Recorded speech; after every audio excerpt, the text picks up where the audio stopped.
Hello everyone, कैसे हैं आप? आप देख रहे हैं डेवलपिंग इंडिया। मैं हूं आपका होस्ट हनीफ चौधरी और मेरे साथ हैं जॉनी पहलवान। को होस्ट जॉनी पहलवान। जॉनी, 2-3 दिन से हमने 10 मेगा प्रोजेक्ट इंडिया के दिखाने शुरू किए हुए। बिल्कुल। तो आज कौन सा प्रोजेक्ट है? आज वाधवान जो है पोर्ट लेके आए हैं, उनके लिए नंबर 8 का प्रोजेक्ट है। अच्छा। और मैं कहता हूँ बड़ा ज़बरदस्त प्रोजेक्ट है। असल में इंडिया को पहले जो है ना, इतनी डीप सी जो है इनके पास पोर्ट नहीं थी, इतनी बड़ी पोर्ट नहीं थी, ठीक है। तो अब वो इतनी मेगा पोर्ट जो है ना वो बना रहे हैं ना। बांग्लादेशी पोर्ट यूज़ करते वो थे। बांग्लादेशी पोर्ट यूज़ कर रहे थे। सही। मगर अब जो है वो अपने मुल्क में बना रहे हैं, तो इनका इसको बहुत ज़्यादा फ़ायदा होगा। जो कॉस्ट थी वो इनकी कम हो जाएगी, ठीक है ना। तो मैं कहता हूँ ये बहुत ज़बरदस्त प्रोजेक्ट है, इंडिया जिस पे काम कर रहा है। तो आपको लेके चलते हैं जी, वाधवान एयरपोर्ट पे कितना काम हो चुका है और कितना काम बाकी है। अगर वीडियो अच्छी लगे तो चैनल को सब्सक्राइब करें, वीडियो को लाइक करें और क्या बेल आइकन को प्रेस करें ताकि आपको हर आने वाली नई वीडियो मिले, और अच्छे अच्छे कमेंट्स करके अपनी राय का इज़हार ज़रूर दें। और जो आप वीडियो देखना चाहते हैं डेवलपिंग पे, उसका लिंक दें या उसका नाम बताएं, हम आपके लिए वो भी लेके आएंगे। तो देखते रहिए डेवलपिंग इंडिया। चलते हैं जी आज की वीडियो पर, Vadhavan port project. Guys, Bharat के समुद्री व्यापार में एक क्रांतिकारी बदलाव आने वाला है, क्योंकि भारत के सबसे बड़े पोर्ट वाधवान पोर्ट का काम शुरू होने वाला है। एक्चुअली में वाधवान पोर्ट का काम शुरू हो चुका है। आज के इस वीडियो में अपने लोग जानेंगे कि कहां पर क्या किया जा रहा है, कैसे ये पोर्ट, ये बंदरगाह भारत के समुद्री व्यापार में क्रांतिकारी बदलाव लाने के लिए तैयार हो रहा है, ये कितना ज्यादा विशाल होगा और कैसे ये गहरी समुद्र तक पहुंच प्रदान करेगा और कैसे प्रमुख व्यापार मार्गों से मजबूत संपर्क को स्थापित करेगा। अब चूंकि ईरान और अमेरिका का जो वॉर है वो भी रुक चुका है, तो इस वाले पोर्ट को और ज्यादा फायदा होने वाला है। आइए बात करते हैं डिटेल में। नमस्कार, welcome to all India port Mahavikas.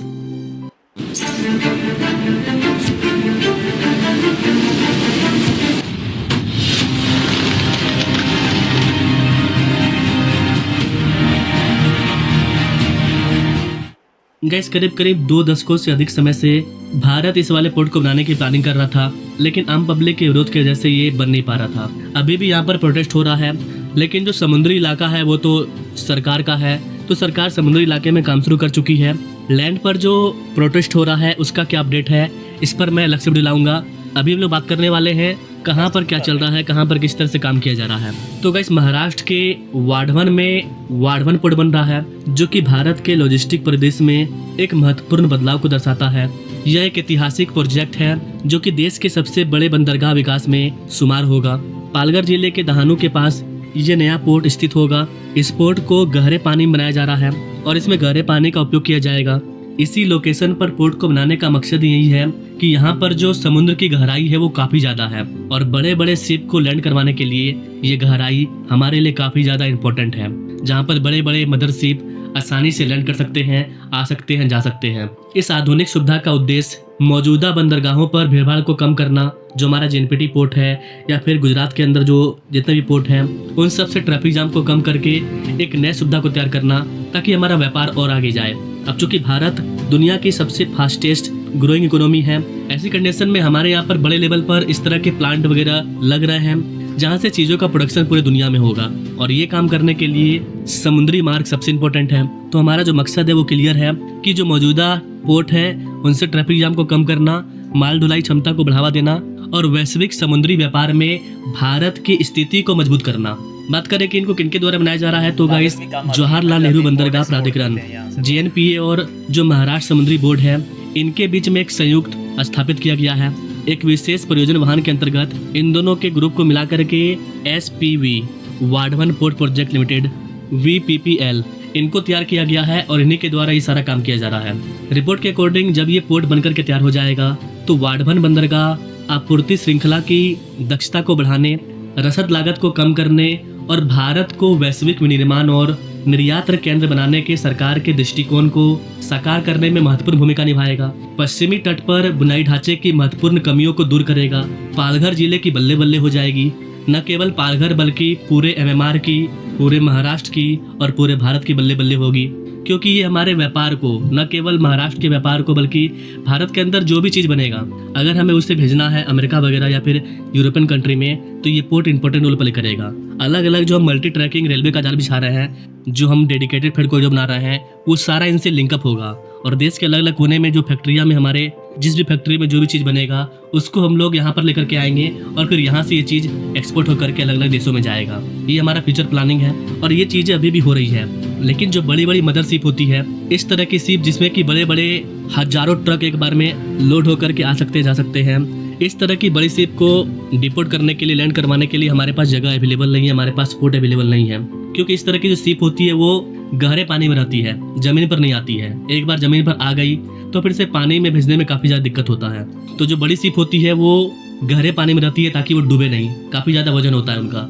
तो बहुत ही स्पेशल पोर्ट को तैयार किया जा रहा है। इतना ही नहीं गाइस, यहाँ पर जो फैसिलिटी होगी, इसकी जो कैपेसिटी होगी वो भारत के सभी पोर्ट से सबसे अधिक होगी। जैसा कि मैंने आपको बताया, इस वाले पोर्ट को बनाने में हम लोग काफ़ी ज़्यादा लेट कर चुके हैं ऑलरेडी। कई सारी सरकारें आई, सरकारें गई, लेकिन कोई भी इसको आगे नहीं बढ़ा पाया। वर्तमान गवर्नमेंट भी लगातार कोशिश कर रही है, लेकिन अभी भी काफ़ी ज़्यादा विरोध हो रहा है। जबकि उन लोगों की बल्ले बल्ले हो जाएगी, उन लोगों को लाखों में करोड़ों में रुपया मिलेगा। काफ़ी बड़े लेवल पर मुआवजा भी दिया जा रहा है, रोजगार भी दिया जा रहा है। वो एक अलग टॉपिक है, मैं जल्दी वीडियो ला दूंगा अकॉर्डिंग टू योर कमेंट। तो वर्षों से ये प्रोजेक्ट अधूरा था। जून 2024 को प्राइम मिनिस्टर मोदी ने इसे मंजूरी दिया, फाइनल मंजूरी, और वर्तमान में टेंडर वगैरह जारी करके इस पर काम शुरू किया जा रहा है। अडानी, अंबानी और भी कई सारी बड़ी बड़ी कंपनी है जिनका कि यहाँ पर रोल प्ले होगा। कोई एक कंपनी नहीं बल्कि कई सारी कंपनी मिलकर के बनाएगी। इंडियन कंपनी विदेशी कंपनी के साथ भी साझेदारी कर रही है। कई सारे कंपनी के द्वारा मिलकर के बनाया जाएगा। अलग अलग काम को अलग अलग कंपनी के द्वारा किया जाएगा। यहाँ पर कैसे बता दें कि ये 100% ग्रीन पोर्ट होगा। यह प्रोजेक्ट लॉजिस्टिक, वेयर हाउसिंग और संबंध क्षेत्रों में अवसर पैदा करेगा, देश की आर्थिक विकास को भी गति देगा। इस वाले पोर्ट की टोटल नियोजित क्षमता करीब करीब 298 मिलियन मीट्रिक टन होने वाली है, जिसमें लगभग 24.5 million TEU 20 foot equivalent unit इतना ज्यादा कंटेनर हैंडलिंग क्षमता होगी। ये जो बंदरगाह होगा ये तट से लगभग 5 से 6 किलोमीटर दूर होगा। Can you imagine? विरोध जो हो रहा है वो जमीन पर हो रहा है। क्यों हो रहा है जमीन पर विरोध हो रहा है? विरोध तो पोर्ट को लेकर के भी हो रहा है, लेकिन जमीन पर जो हमें बड़े बड़े ट्रेन को पार करना है उसके लिए हमें जमीन चाहिए, सड़कों को बनाने के लिए जमीन चाहिए, उसके लिए विरोध हो रहा है। लेकिन ये जो पोर्ट बन रहा है ये समुंदर के तट से करीब करीब 5 से 6 किलोमीटर दूर बनेगा, यानी पूरा पानी बनेगा। और इसके पानी वाले एरिया में ही एक अलग से एयरपोर्ट भी प्रस्तावित है। करीब करीब 1450 हेक्टेयर के एरिया में इसे बनाया जाएगा। अनुमान के अकॉर्डिंग 76,000 करोड़ रुपए खर्च होने वाला है। लेकिन जो मेरा अनुमान है, जिस तरह से इसमें डिले हो रहा है, जब तक ये बनकर के तैयार होगा तब तक इसमें 1 लाख करोड़ रुपए खर्च हो जाएगा। ये कंफर्म है, आप देख लेना। आज के टाइम में हमारे बुलेट ट्रेन का कॉस्ट 2 लाख हो चुका है, जबकि प्लानिंग था 1 लाख में, सीधा डबल हो गया। तो 15-20 हज़ार करोड़ रुपया इंक्रीज करेगा, इसमें कोई दो मत नहीं है। यहाँ पर फैसिलिटी क्या क्या मिलेगी? तो गाइस, यहाँ पर 9 कंटेनर टर्मिनल होगा, जिसमें से प्रत्येक कंटेनर टर्मिनल की लंबाई 1 किलोमीटर होगी। इसके अलावा 4 बहुउद्देशीय बर्थ होंगे, 4 तरल कार्गो बर्थ होंगे, 1 रोरो बर्थ होगा, 1 तटरक्षक बल बर्थ होगा। इतना ही नहीं गाइस, और भी कई सारी फैसिलिटी है। रिपोर्ट के अकॉर्डिंग 18 से 20 मीटर गहरा प्राकृतिक जलस्तर यहाँ पर पाया जाता है, जो इसे गहरे समुद्र के बंदरगाह के लिए अत्यंत उपयुक्त बनाता है। लगभग 20 मीटर की गहराई के साथ वाडवन बंदरगाह दुनिया के सबसे बड़े कंटेनर जहाजों को संभालने में सक्षम है। ये एक मेन रीजन है कि इस वाले जगह को ही चुना गया है। बात करें कि इसका निर्माण कार्य कब तक पूरा होगा, तो इसका निर्माण कार्य 2 चरणों में किया जाएगा। जो इसका पहला फेज है वो 2030 तक पूरा हो जाएगा, काम शुरू हो चुका है। फेज 1 की जो प्रारंभिक क्षमता है वो 1500 मिलियन TEU की है, और दूसरा फेज 2034 तक पूरा होगा, जिसके बाद पोर्ट की टोटल कैपेसिटी 24.5 मिलियन TEU हो जाएगी। वाडवन पोर्ट के अलावा गवर्नमेंट वाडवन पोर्ट को सड़क, रेलवे, एयरपोर्ट, तटीय जलमार्ग, अंतर्देशीय जलमार्ग, समर्पित माल ढुलाई गलियारा, हाई स्पीड रेल नेटवर्क, इन सब से एक मजबूत कनेक्टिविटी प्रदान करेगी, जिससे कि यह एक प्रमुख परिवहन और व्यापार केंद्र के रूप में भी डेवलप होगा। और तब जाकर के यहाँ पर 4th मुंबई का निर्माण होगा इसी के बगल में।